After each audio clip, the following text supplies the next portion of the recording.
Anyway, hey, so yeah, let's talk about cars, right? So I sold my M3 a couple weeks ago and drove a BMW M2 after that. It's a pretty cool experience. The M2 reminded me a lot of my old E46 M3, which is a good thing. I still wouldn't buy one, but it did remind me of it. And the only reason I wouldn't buy an M2, I think, is because in my mind, it's not a real M car, powertrain wise, and I don't think it's going to be as valuable as people foresee them or think they're going to be in the future. Maybe I'm wrong, right? I need to make sure this microphone is on. It says it is. So let's talk about the GTR a bit. I bought this thing back in early May, so it's been, what, 2 months now? And I've been daily driving it. I've already done a track day. I had something break on me at the track. It was the ABS pump, which I was able to fix for about 60 bucks. But other than that, it's pretty cool. I get questions about this car a lot. The most common being is, hey, why are you on that side of the car? And yesterday, I thought I was going to get pulled over by Fairfax County. I'm in Virginia, so I was on the same road here, and I was making a left. Cop was sitting on the other side, straight breaking necks as I went by. I look in my rear view, he busts a U-turn, he follows me for about 2 miles. I pull into a gas station, he pulls in right behind me and on the other side of the gas station. He was just a car dude, so that was cool, you know. He's talking about something he had. I think he said he had a Camaro. Go figure. But yeah, let's see, back to the GTR. When I bought it, I put on new brakes, new tires. It's got the BBS LMs. One of the LM center faces cracked where the center wheel emblem goes, so I'm just rocking no emblems on these wheels right now. I put in a pretty nice double DIN unit here so I can power my iPhone and some other stuff. It's got MHL and pretty nice.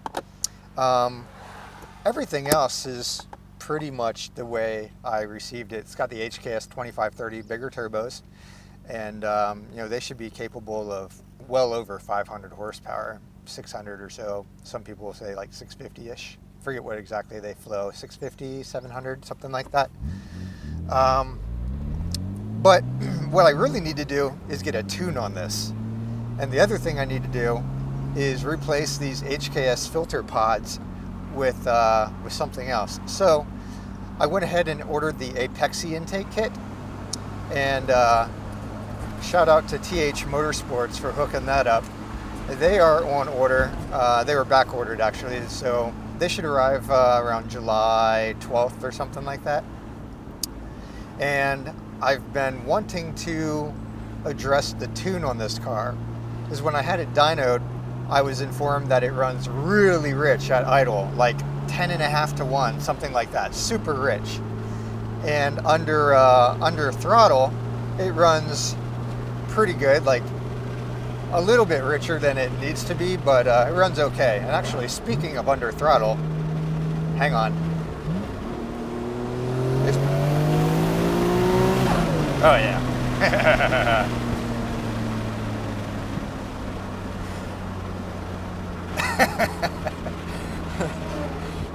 Okay, I mean, the M3 was great fun and the V8 sounded fantastic. Torque-wise, I think that this and the M3 have very similar torques, and in torque, and the power band is kind of similar.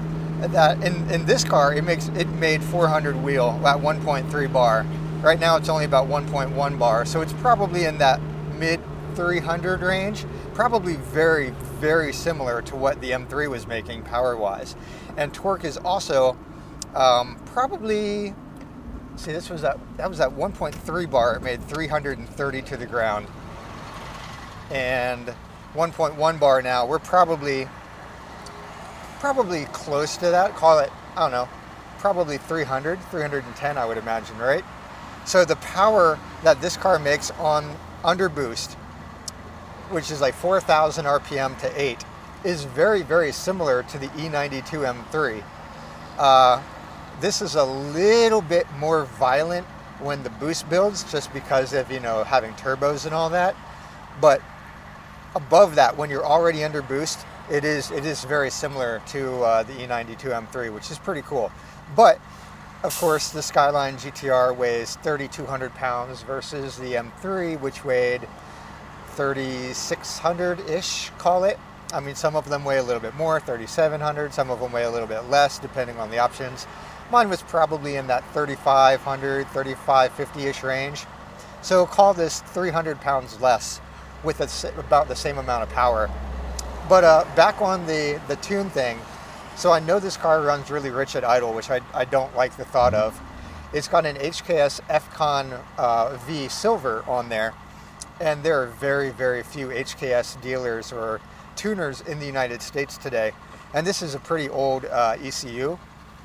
So rather than, say, driving the car to California or Florida or something like that for a tune, I'm just going to update it with something a little bit more modern. So I was looking at the Apexi Power FC, which is popular, the AEM Infinity 6, which is also a really good system. I like that it has a really fast processor, but it's probably way more than I need, to be honest. And then the popular Haltech. So I was originally looking at Haltechs, and I thought, well, if I'm looking at Haltech, maybe I should look at other options as well. And that's where like the Power FC came in.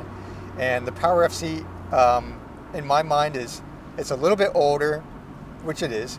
And from what I understand is that it's not so easy to do, say, E85 on that.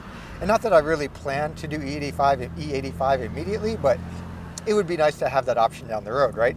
Whereas if I went with a Haltech or an Infinity AEM, I could do that pretty much right out of the box with another add-on sensor or whatever. So in the end, TH Motorsports came through again and seriously hooked it up on the Haltech. So I got the Haltech plug and play, and that should be here middle of next week. And I'm pretty sure I'm going to have P-Tuning in Manassas tune the Haltech for me. Those guys are really good at everything that they do. They tune a lot of turbo cars, and not specifically GTRs, but I know that they know what they're doing, and their tuner Tuan has proven to be really good. So I think that's what I'm going to do. Also, for those of you who have the GTRs and are looking at the Haltechs, and you might be thinking, okay, you can get a Haltech for around 1,500 bucks or so, maybe a little bit less depending on if it's on sale or something like that, or what vendor you go through.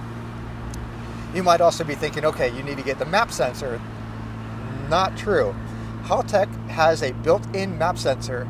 A built-in map sensor, meaning you don't need to go buy another map sensor. In order to use the built-in map sensor, all you have to do is run a vacuum line to the Haltech unit, which does mean you're going to be running a vacuum line inside of the car, but it's a little bit cheaper than spending, what, the 200 bucks for a external another map sensor when you already have one, right? So save you a couple $100 right there. And in my case, that couple $100 can buy me a bigger fuel pump. It could buy me, it could buy part of, it'll help out with some injectors if I wanted to go bigger injectors. There's a number of things. I could use that $100 to put towards running flex fuel, like sensors or whatever. I guess I could use it for anything. It could pay for half of an AFR meter, right?